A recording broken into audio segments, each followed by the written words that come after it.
Okay, so my first ever relationship when I was a wee little baby at 15 years old was quite traumatic, and I fear that I have PTSD from it. So when I was 15, I was dating a guy that was 16 years old, and he was always bloated. Like, nobody knew why. He was super bloated. His stomach was always poking out. He was really skinny.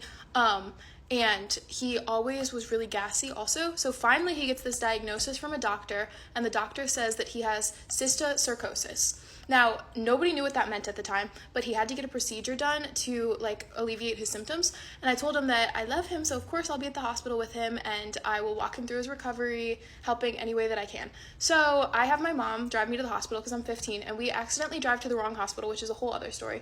But we eventually get to the right hospital. I'm sitting in the hospital bed with him, and the doctor walks in and says that the surgery was successful. Would you like to see pictures of the worms?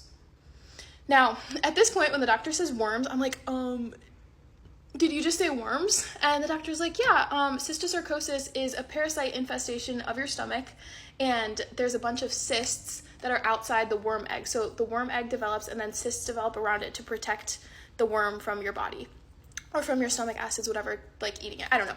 Anyway, he had hundreds of worms in his stomach, and that was what was causing all of the issues. So I'm like, okay, that's crazy. But okay, I was a little bit interested because I love medical stuff, but anyway, that happened. I'm like sitting in the hospital bed with him, rubbing his back, telling him it's okay, that I don't mind that he had worms, that we'll figure it out, we'll get through it, whatever.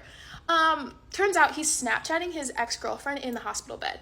Now, this man's was cheating on me our entire relationship, so I was just here to say, stay safe out there, ladies, because I was with him through heaven and hell, literally stuck with him through his worm removal surgery, saw no issue with it, was like, I love you, we'll get through this, and he was cheating on me. So, anyway.